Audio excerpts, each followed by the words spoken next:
Oh no, the microphone fell off. Oh Jesus. Oh no. Can you hear me? Okay. That's backwards on the screen. It says I don't like people. Don't like people. Love animals. Don't like people. Right. I'm not doing a relationship recap of what's been happening. Go and watch the morbid, uncomfortable watch on episode 1 or 2.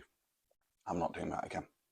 And the millions of views that I got, they're just getting repeat content out of my misery and my mental health. And, I'm not a cheap whore. Anyway, tomorrow, next 48 hours, making some big house choices.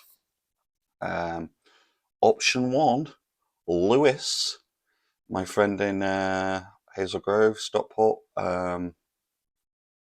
He helped me out when I first moved to Manchester while I was doing some training for a terrible Italian restaurant chain. Actually, I'll tell you, sue me. Carluccio's awful. Do you know what? We could actually even do episodes in the future of Stephen's terrible kitchen experiences. Carluccio's would be number 1. Would it? Okay. Option 1, Lewis. And he helped me out the first time for free. He didn't ask for a single penny. Legend. I can't do that again. The other 2 options are family. One in Denton, one in G-Cross. But also, it's not just about the money. It's about who do I want to be around me when I'm on my ass? Who do I want to be around me? And who can tolerate me? Jesus Christ.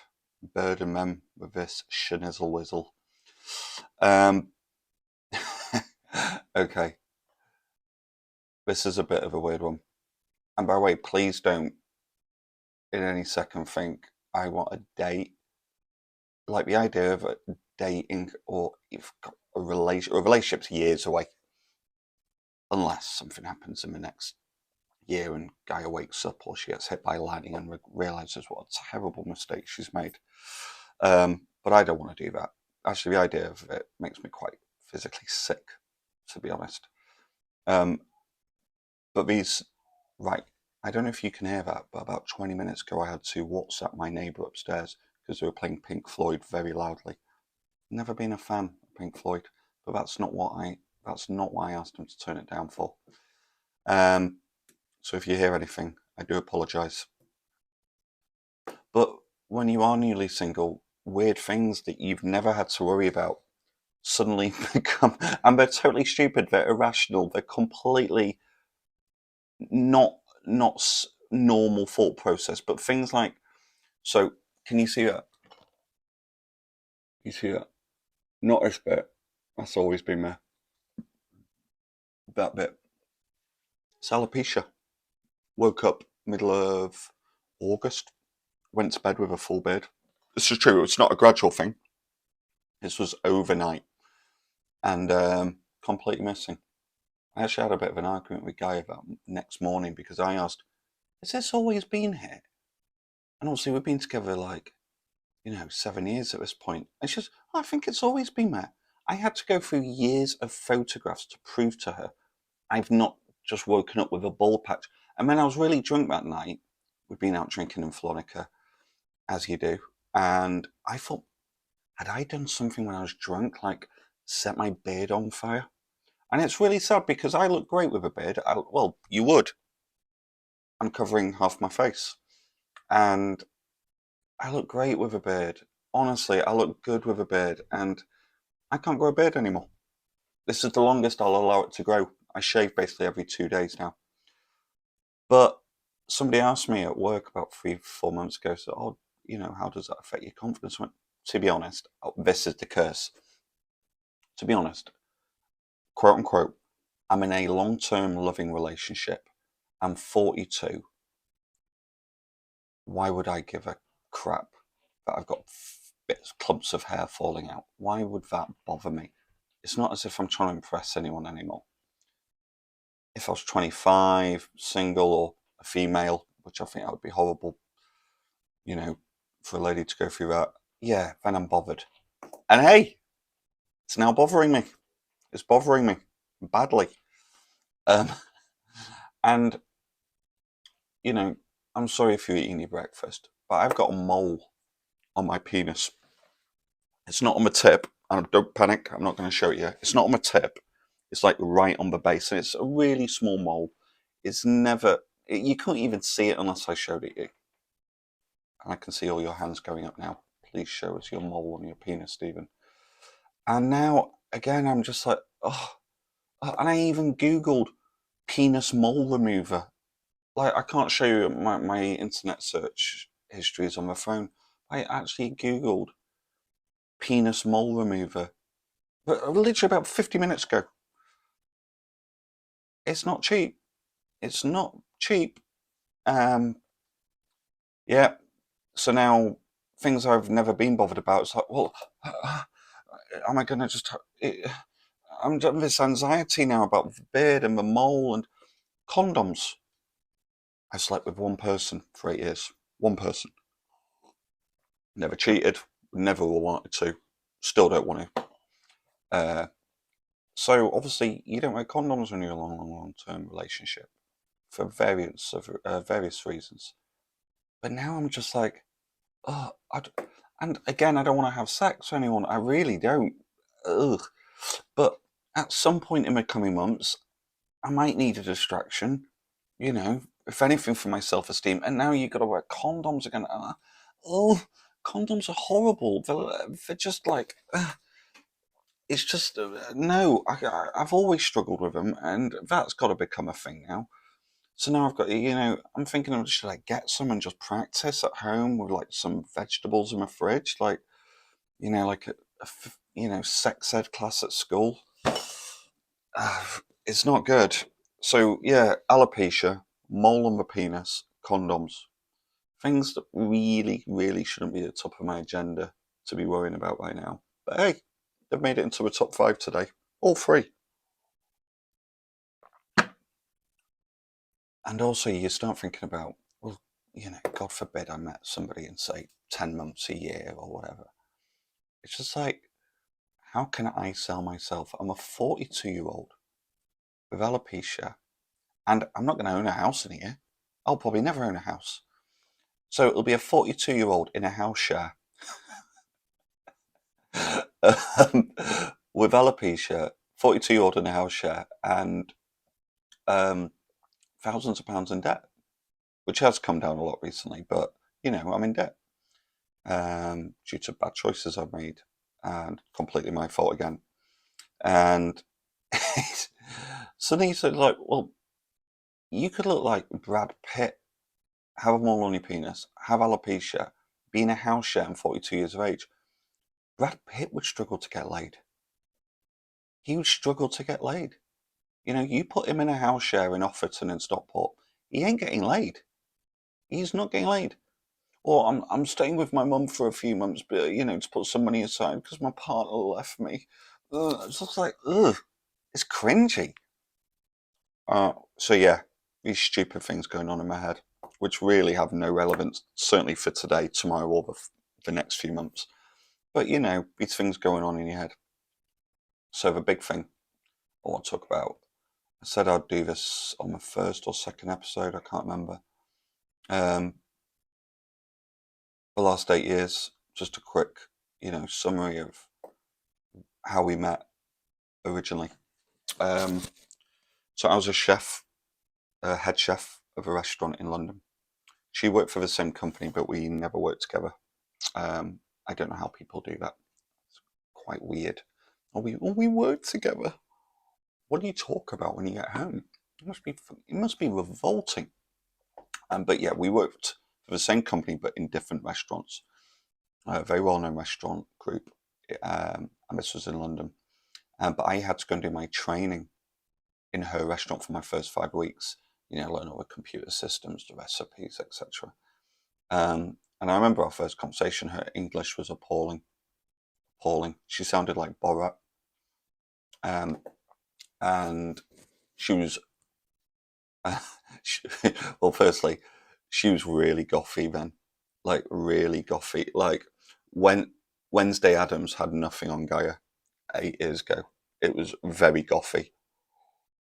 You know, piercings everywhere. Just like, I don't know how we ever got on holiday for a metal detector. It was crazy. She's nothing like that now. And nothing happened. Nothing happened. You know, I thought she was cute. She thought I was gay. That's a true story. She thought I was gay at the start. That's the truth. She thought I was gay.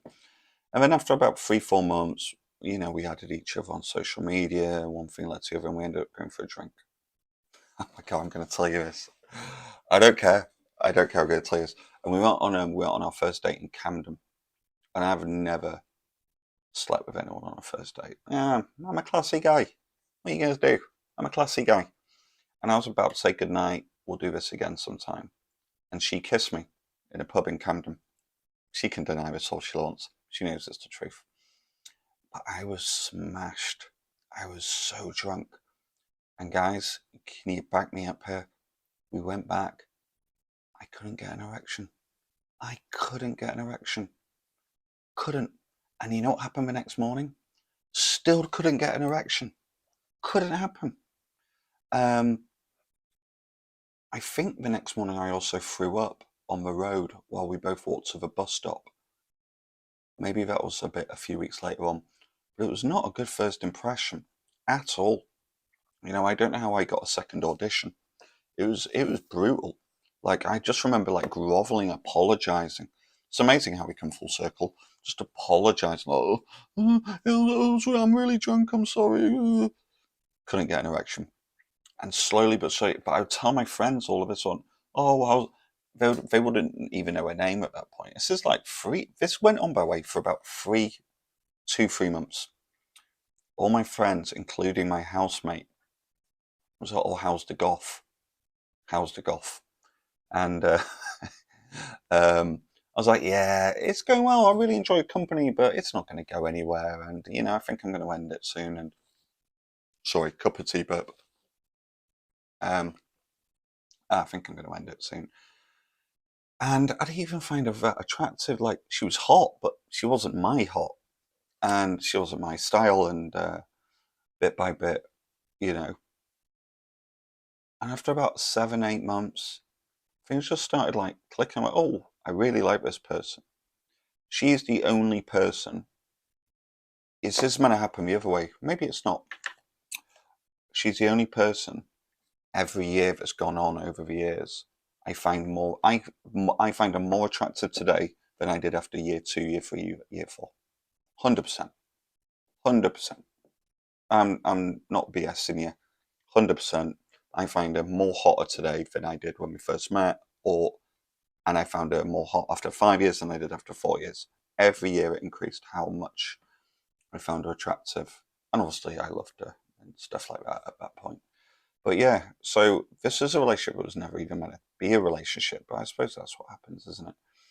And then, so we moved in together after just over a year. I was living in Muswell Hill, a very posh suburb of North London.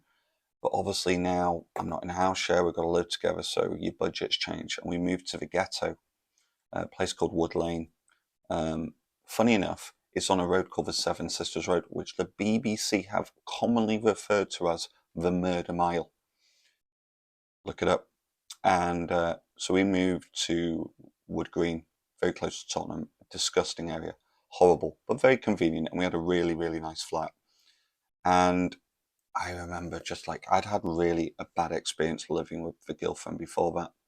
And I was just like, I don't want to do this. I'm not sure this is a good idea. But it worked. It did work. And we made a great team. We made it work and it was fantastic. And I stayed with this same company all the time. But then I stopped enjoying who I was working for. And we wanted to save money. This is after 3 or 4 years, probably 3 years, living together in London. I forget these things. And I came up with this brilliant plan. You know what? Let's move to London. Let's move to Manchester where the rent is like half the price. It's not anymore. It's not anymore. Okay? Wages, still Manchester rates. Rent, London rates. Anyway, so we moved up, and I felt I was dragging her away from her support network, her friends, and it was a big commitment for her to do that. Like all her friends, like, you know, London's got more Italians than Rome in it. And we came up. It was the longest we'd been apart, actually, because I had to come up and do 5 weeks training and search for a house for us while she carried on in London. It was 5 weeks. And it was brutal. It was brutal. And we had to do that. And then, yeah, and that's where things start going wrong, job-wise. And because of a job-wise, other things get affected, the finances, your depression.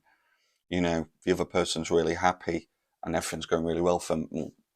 You know, eventually you feel uncomfortable coming home, and, you know, the other person's just staring at the same, you know, bit of rug on the carpet, and, you know, that's where things start going wrong. I had a lot of bad luck, made some bad career decisions, but there was a lot of bad luck. Then COVID hit. And COVID was great that way for us.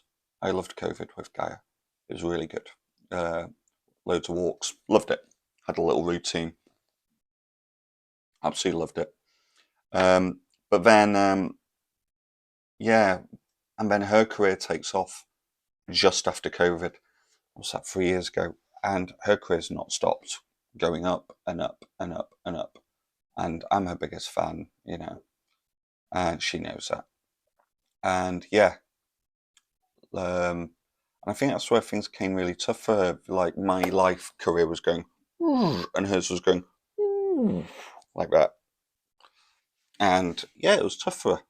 It was tough for both of us. And I think that's why we're here today. Why what happened last week, 9 days ago, is tough. But again, that's where the self-hatred comes in, because, you know, you're the one who's burdened and put pressure on the relationship. But yeah. Oh, something I told you yesterday. I didn't cry yesterday for the first time in, well, this is Tuesday now. I don't know when I'm going to put this up. This is Tuesday night. Yesterday I put a video up, and Monday was the first time I hadn't cried in a week. I don't care what you think. I really don't care what you think. And today I nearly didn't cry, but this really good guy from work, who I'm not going to name, he's like my rock of support in the kitchen. He looked at me really sadly and went, "Are you okay?" And not many people have asked me that at work. Other people have, friends and family, of course, have. But he was the first person to say, "Are you okay?" And I had to put my head down and just hold my throat, like, and maybe one tear came down my cheek. Maybe one. But I'm going to call it a dry day again. I haven't blubbered. Okay, I haven't made anybody feel uncomfortable today. So that's good. Cheers to not showing your emotions. As Lewis would say, you gotta push that down. You gotta push that down. That's not healthy, by the way. I'm joking. And that's about it, guys. Yeah, so that's Cry Watch. We'll do Cry Watch, I think, every episode. We'll do when was the last cry? What levels of crying? Like, is it just a solitary tear, or is it a violent convulsion where your face is like, your actual cheeks are shaking? So we'll do like the cry-dar. We'll do that. I was going to do a couple of things, but my phone is low on battery. But we'll do that next time. One last thing. I say this every time. Why am I doing this? Selfishly, I'm doing it for myself, to talk about it, but also if it just helps one other person to know, you know, it's okay to feel awful. It's okay to, you know, it's okay to be upset, especially when you lose somebody who's the centre of your universe. So if I can help one person, that's my job done. That's it. Okay, guys, thank you.